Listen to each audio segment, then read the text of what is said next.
ಕೂತ್ಕೊಳ್ಳಿ ಪ್ರದೀಪ್, ಕೂತ್ಕೊಳ್ಳಿ. ನಾನು ಒಂದು ನಿಲುವಳಿ ಸೂಚನೆಯನ್ನ ಕೊಟ್ಟಿದ್ದೀನಿ. ಆಯ್ತು, ಮತ್ತೆ ಚರ್ಚೆ ಆಯ್ತು. ಕಂಡಿದ್ದಾರೆ ಪ್ರತಿಯೊಬ್ಬ ಸದಸ್ಯರು 25 ಕೋಟಿ ರೂಪಾಯಿ ಅನುದಾನ ಕೊಟ್ಟಿದ್ದಾರೆ ಅಂತ ಅವ್ರು ಸೋಷಿಯಲ್ ಮೀಡಿಯಾದಲ್ಲಿ ಹಾಕಿದ್ದಾರೆ. ಅಲ್ಲ, ನಾನು ಹೇಳೋದು ಕ್ಲಾರಿಫಿಕೇಶನ್ ಮಾಡಬೇಕಾದ್ರೆ ಸೋಷಿಯಲ್ ಮೀಡಿಯಾ ನೋಡಿ ನೀವು ಜೋಡ ಮಾಡಲಿಕ್ಕೆ ಸಾಧ್ಯ ಉಂಟಾ? ಪ್ರದೀಪ್ ಕೂತ್ಕೊಳ್ಳಿ, ನೀವು ಅವ್ರ ಮೇಲೆ ಸುಮ್ಮನೆ ಕೂತ್ಕೊಳ್ಳಿ. ಅಂತ ಅವ್ರು ಹಾಕಿದ್ದಾರೆ. ಪ್ರದೀಪ್ ಈಶ್ವರ್, ನನಗೆ ಗೊತ್ತಿಲ್ಲ. ನೀವು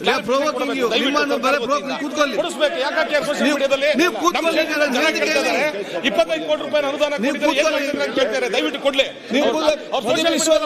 ಮೊನ್ನೆ ನೀವು ಬೈದ್ರಲ್ಲ, ಸೇಮ್ ಡೇ ಪ್ರದೀಪ್ ಅವರೇ 25 ಕೋಟಿ ಅನುದಾನ ಕೊಟ್ಟಿದ್ದಾರೆ ಅಂತ ಹೇಳಿ ನೀವು ಹೇಳಿದಿರಲ್ಲ. ಮಾತಾಡಿ.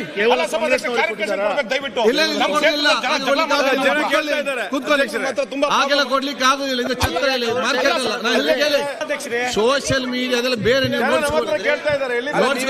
ನೋಟಿಸ್ ಕೊಟ್ಟು ಚರ್ಚೆ ಮಾಡಿ.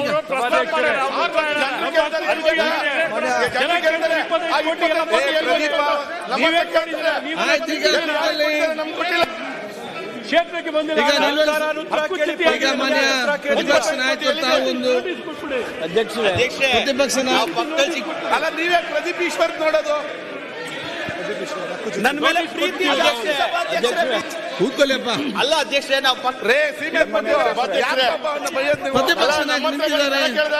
ನಮ್ ಕೊಟ್ಟಿಲ್ಲ ಅಂತ ನಾವು ಹೇಳ್ತಾ ಇದ್ದೀವಿ. ತಪ್ಪು ಮಾಹಿತಿ ಹೋಗಬಾರ್ದು. ಆಯ್ತು, ನಿಮ್ಮ ಸೋಷಿಯಲ್ ಮೀಡಿಯಾದಲ್ಲಿ ಹಾಕಿ, ನನ್ನನ್ನು ಯಾಕೆ ಇದು ಮಾಡ್ತೀನಿ ನೀವು? ಸರಿಯಾದ ಮಾಹಿತಿ ಕೊಡ್ಬಿಡ್ಲಿ. ನೀವು ನಿಮ್ಮ ಸೋಷಿಯಲ್ ಮೀಡಿಯಾ ಹಾಕಿಬಿಡ, ಕೊಡ್ಲಿಲ್ಲ ಅಂತ ಹೇಳಿ. ಸನ್ಮಾನ್ಯ ಅಧ್ಯಕ್ಷರೇ,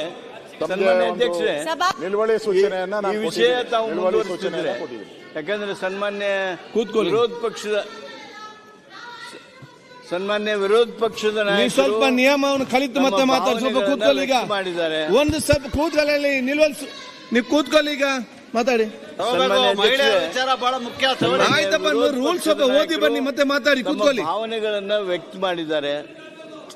ಮತ್ತೆ ಮಾತಾಡಿ, ಕೂತ್ಕೊಳ್ಳಿ. ಪ್ರದೀಪ್ ಈಶ್ವರ್ ಅವರು ವ್ಯಕ್ತ ಮಾಡಿರ್ತಕ್ಕಂಥ ಮಾತು, ಬಳಕೆ ಮಾಡಿರ್ತಕ್ಕಂಥ ಶಬ್ದ ಹಾಗೂ ತಮ್ಮ ಬಗ್ಗೆ ವ್ಯಕ್ತ ಮಾಡಿದಂಥ ಅಭಿಮಾನ, ಇವನ್ನೆಲ್ಲ ನೀವು ಗಮನಿಸಿದ್ರಿ. ಅವ್ರಿಗೆ ಅದು ನೋವಾಗಿರ್ಲಿಕ್ಕೂ ಸಾಕು. ಆ ಹಿನ್ನೆಲೆಯೊಳಗೆ ಅವ್ರು ಏನು ಹೇಳಬೇಕು ಹೇಳಿದ್ದಾರೆ. ಇದನ್ನು ಇಲ್ಲಿಗೆ ಮುಗಿಸ್ಬಿಡೋದು ಒಳ್ಳೆಯದು.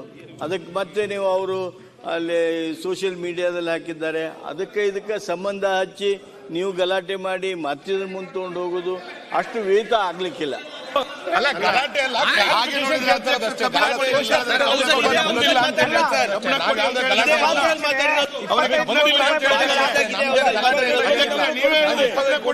ಬಂದಿಲ್ಲ. ಅವ್ರು ಹೇಳಿದ್ರೆ ಕೊಟ್ಟಿದ್ದಾರೆ. ಅದಕ್ಕೆ